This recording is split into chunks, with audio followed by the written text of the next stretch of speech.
Hello students. Last week in grammar the topic of prepositions was going on. मैंने आपको 32 prepositions की एक list दी और उस लिस्ट में दिए हुए prepositions के मीनिंग्स बताए, prepositions से रिलेटेड रूल्स बताए और जिन prepositions के सेम मीनिंग्स हैं उनमें डिफरेंस बताया। स्टूडेंट एग्जाम्स में प्रीपोजिशन का जो टॉपिक आता है आपको सेंटेंस दिया जाएगा और बीच में ब्लैंक छुटा हुआ होगा। आपसे कहा जाएगा कि you have to fill the correct preposition in the blanks. आपको ऑप्शन भी दिए जाएंगे। तो आज हम इस टॉपिक पर सेंटेंस वाइज प्रैक्टिस करते हैं जैसे कि एग्जाम्स में आता है। So let's go. The first sentence is the students are sitting blank the class. विद्यार्थी बैठे हुए हैं कक्षा में। तो में की साउंड यहां पर निकल रही है। स्टूडेंट आपको एग्जाम्स में ऑप्शन दिए जाएंगे बट यहां पर आप अगर बगैर ऑप्शन के भी प्रैक्टिस कर लेते हैं तो एग्जाम्स में तो आपको और इजी लगेगा। तो में के लिए आपको पता है, आपको ये देखना है कि स्थिर अवस्था है या गति के साथ उसमें कोई कार्य हुआ है। तो अगर स्थिर अवस्था है तो उसमें आपको इन का प्रयोग करना है।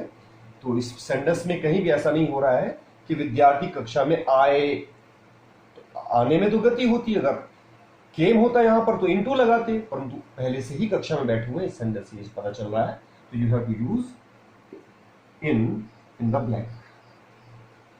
Now come to second sentence, the boys jump. फिर ब्लैंक के बाद है द रिवर। लड़के नदी में कूदे। इस सेंटेंस में पता ये चल रहा है कि लड़के पहले से नदी में नहीं थे, उन्होंने बाहर से अंदर प्रवेश किया है। तो इसमें वो गति वाली पोजीशन है जिसमें आपको मे के लिए इनटू का प्रयोग करना है। हाँ, अगर लड़के नदी में पहले से ही होते यानी सेंटेंस इस तरह होता, द बॉयज आर स्विमिंग, तो आपको इन लगाना था। The boys are swimming in the river. इस सेंटेंस में ऐसा नहीं पता चल रहा है कि लड़के बाहर से अंदर उन्होंने प्रवेश किया है, जबकि अभी जो सेंटेंस लिखा हुआ है इसमें बाहर से अंदर उन्होंने प्रवेश किया है, तो इसीलिए इसमें इनटू का प्रयोग किया जाए। Now come to third sentence, she is sitting blank a chair. वह कुर्सी पर बैठी हुई है। तो पर के लिए ऑन शब्द का प्रयोग किया जाता है, लेकिन अपॉन और ओवर का भी किया जाता है। अब आपको यहां यह देखना है कि तीनों में से कौन सा वर्ड लगेगा। स्टूडेंट मैंने आपको अपॉन बताया था गति की स्थिति के लिए, और ओवर तब लगाते हैं जब कोई वस्तु या कोई व्यक्ति टच से ऊपर होता है। तो यहां पर ये चेयर के स्पर्श में है तो ऑन का प्रयोग किया जाएगा। She is sitting on a chair. इसमें एक रूल और बताता हूं स्टूडेंट, अगर चेयर में हैंडल है यानी हैंड वाली चेयर है, आर्म चेयर जिसे कहते हैं, तब आपको इन का प्रयोग करना है। She is sitting in the chair. Okay, now come to fourth sentence, the cat jump. इस सेंटेंस में फिर जंप वर्ड यूज किया गया है, यानी इसमें भी फिर नहीं बल्कि गति की स्थिति बन रही है। अब आगे देखते हैं क्या है। द टेबल, मेज पर, यानी बिल्ली मेज पर कूदी। हिंदी में सेंस यहां पर अगर में निकलता तो इनटू का प्रयोग किया जाता, परंतु पर निकल रहा है तो गति वाली स्थिति के लिए अपॉन का प्रयोग किया जाएगा। Now fifth sentence, the fan is whirring. पंखा घूम रहा है अवर हेड्स, हमारे सर के ऊपर। तो स्टूडेंट फैन जो होता है वो सर के टच में नहीं होता है, इसलिए ऑन नहीं लगा सकते, ये ऊपर के ऊपर ही रहता है। तो ऐसी पोजीशन को ओवर का प्रयोग करना है। इसमें एग्जांपल और भी हैं, जैसे हेलीकॉप्टर इज होवरिंग, हेलीकॉप्टर मंडरा रहा है ओवर आवर हेड्स, हमारे सर के ऊपर, या ओवर आवर कॉलेज, हमारे कॉलेज के ऊपर, या ओवर आवर होम, हमारे घर के ऊपर। तो इस प्रकार स्पर्श से ऊपर कोई चीज लटकी हुई हो या घूम रही हो तो उसके लिए ओवर का प्रयोग किया जाता है। तो इस तरह से मैंने आपको इन, इनटू, ऑन, अपॉन और ओवर में डिफरेंस बताया कि हम इनका प्रयोग में के लिए करते हैं और इन तीनों का प्रयोग पर के लिए करते हैं। अभी और सेंटेंसेस देखते हैं। Look at this sentences. Sentence number 6, the train has arrived the station. रेलगाड़ी प्लेटफॉर्म पर आ चुकी है। तो पर के लिए भी आपको ऑन बताया गया था, लेकिन ट्रेन स्टेशन के टच में नहीं है, इसलिए ऑन नहीं लगेगा। गति भी इसमें नहीं है तो अपॉन भी नहीं लगेगा, और टच से ऊपर भी नहीं है, तो इसलिए हमें चौथा वर्ड यूज करना पड़ेगा और वो होता है एट। तो जहां पर भी ऑन, अपॉन, ओवर ये तीनों वर्ड्स ना लग सकते हो तो वहां पर आपको एट का प्रयोग करना चाहिए। तो इसमें हम लगाएंगे the train has arrived at the station. In the same way the car is standing at the petrol pump, आपको बताया गया था। Okay, come to 7th sentence, don't laugh, हंसो मत, द पुअर, गरीबों पर।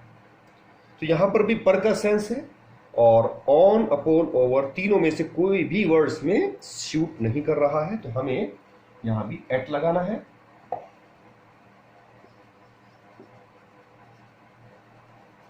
स्टूडेंट्स में ग्रामर आपको और बताता हूं। पुअर जो शब्द है वो एडजेक्टिव है। जब हम किसी नाउन का बहुवचन बनाते हैं तो उसमें एस लगा देते हैं, परंतु जब एडजेक्टिव का बहुवचन बनाया जाता है तो उसमें एस नहीं लगाया जाता, बल्कि उससे पहले दा का प्रयोग कर दिया जाता है। जैसे द पुअर, गरीबों पर, अगर दा नहीं होगा तो ए गरीब, और दा लगा दिया तो बहुत सारे। द वीक, बहुत सारे कमजोर व्यक्ति। इसी तरह से आपको और एग्जाम्पल देता हूं। ही नॉक्ड एट द डोर, उसने दरवाजे पर खटखटाया। तो नॉक करना, तो यहां पर भी पर के लिए हमें एट का ही प्रयोग करना है। और एक वर्ड और है, ही इज गुड,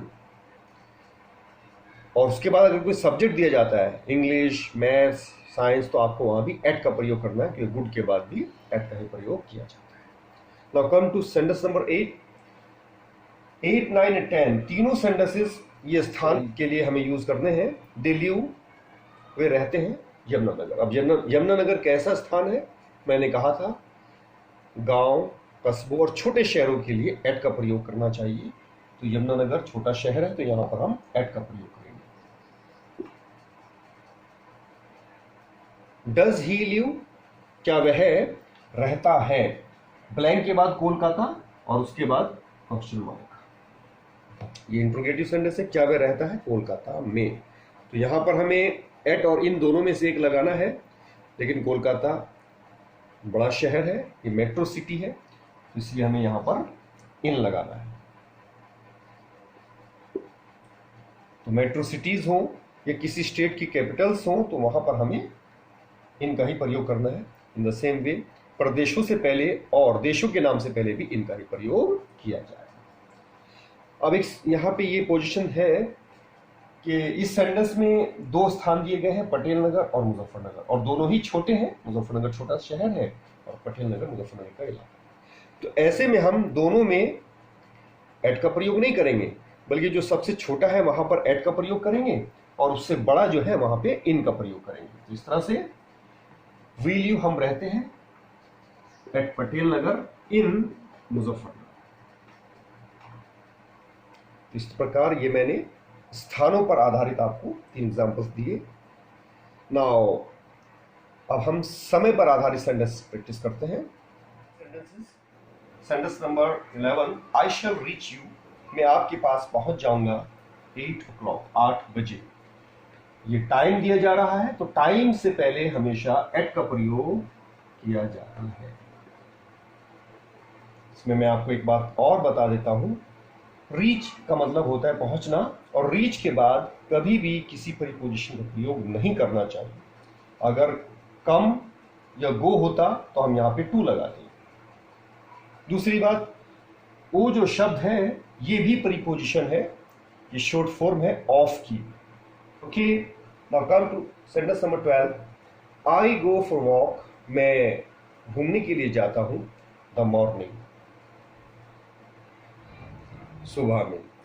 तो सुबह में के लिए आपको इन का प्रयोग करना है, क्योंकि मैंने आपको 3 वर्ड्स बताए थे, मॉर्निंग, आफ्टरनून और इवनिंग। इनसे पहले हमेशा इन का प्रयोग किया जाता है।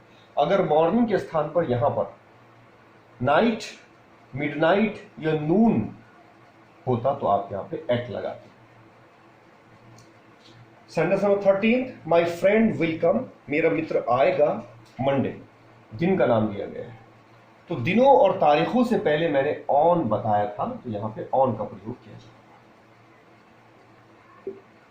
सेंस कुछ भी निकले, मेरा मित्र मंडे में आएगा, तो मे का अर्थ निकल रहा है, परंतु हमें ऑन लगाना है, क्योंकि दिनों से पहले और डेट से पहले, याद रखिएगा हमेशा ऑन का प्रयोग करना है। अगर मंडे के स्थान पर आप डेट बताएंगे, माई फ्रेंड विल कम 16 अक्टूबर, तो भी ऑन का ही प्रयोग करेंगे। तो is it clear? Now come to 14th sentence, he has been suffering from fever. आप एप्लीकेशन में लिखते हैं इस तरह से कि I have been suffering from fever, मुझे बुखार हो रहा है। इसका क्या मतलब है? उसे बुखार हो रहा है। इसमें फिर मंडे आया है, परंतु यहां जो साउंड निकल रही है, जो इसका ट्रांसलेशन में जो इसकी हिंदी निकल रही है, मंडे से, उसे मंडे से बुखार हो रहा है। तो से के लिए हम ऑन नहीं लगाएंगे। से के लिए फोर या सिंस 2 शब्दों का प्रयोग किया जाता है, और इसमें मैंने बताया था कि अगर समय, दिन, महीना या वर्ष का नाम दिया गया हो तो वहां पे सिंस का प्रयोग किया जाता है, और अगर उसको गिनती में बताया जा रहा होता है तो 4 का। रूल ये है कि निश्चित समय से पहले सिंस और अनिश्चित समय से पहले 4 का प्रयोग करना है। तो ये मंडे, ये जो नाम होते हैं, चाहे वो दिन का नाम हो, चाहे वो समय हो, चाहे वो महीना या वर्ष हो, तो उनका जो नाम अगर है तो वो निश्चित समय है, तो वहां पे सिंस का प्रयोग करना है। और अगर आप उसको नाम नहीं बताकर गिनती में बताते हैं तो वो अनिश्चित समय होता है। जैसे कि 15th सेंटेंस में है, the boys had been playing cricket, लड़के क्रिकेट खेल रहे थे 2 आवर्स। तो 2 जो है ये काउंटिंग में बता रहे हैं, आप गिनती में बता रहे हैं कितने घंटे से। तो यहां पर भी आपको से के लिए 4 का प्रयोग करना है। तो ये 5 सेंटेंसेस समय पर बेस्ड है। इसमें आपने ये देखा 8 o'clock ये समय का नाम है।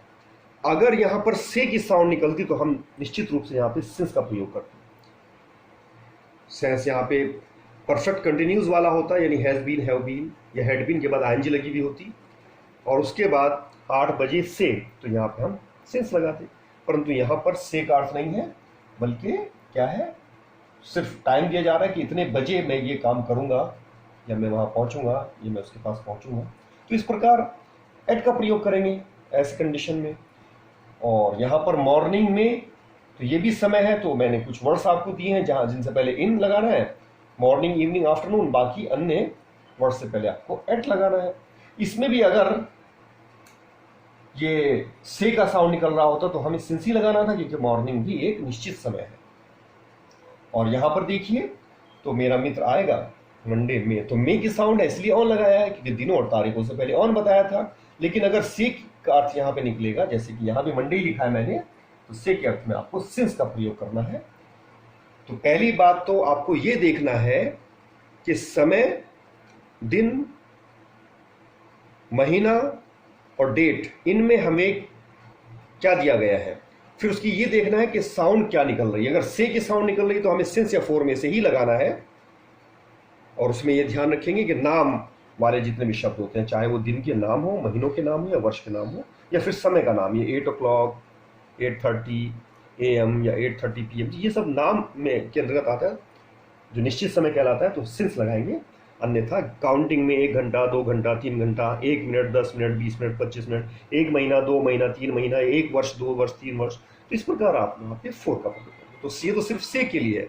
अगर साउंड से की नहीं निकल रही है, अन्य कोई भी साउंड निकले, चाहे वो मे की साउंड निकले या कोई साउंड ना भी निकले, हिंदी ना निकले उसकी, तो आपको एट, इन और ऑन, इन तीनों में से ही कोई शब्द लगाना है। और उसमें रूल सिंपल सा है कि समय अगर दिया गया है तो एट लगाएंगे, इसी तरह से नून, नाइट, मिडनाइट अगर दिया गया है तो उससे पहले भी एट ही लगाएंगे, परंतु मॉर्निंग, इवनिंग, आफ्टरनून से पहले इन, और दिनों और तारीखों से पहले ऑन। तो इस प्रकार मैंने आज आपको 15 सेंटेंसेस की प्रैक्टिस कराई। अभी बचे हुए प्रीपोजिशंस पर हम इसी तरह से कल प्रैक्टिस करेंगे। That's all for today. आप इन सेंटेंसेस को अपने नोटबुक्स में कॉपी कीजिए और प्रीपोजिशंस पर आप प्रैक्टिस कीजिए। All the best.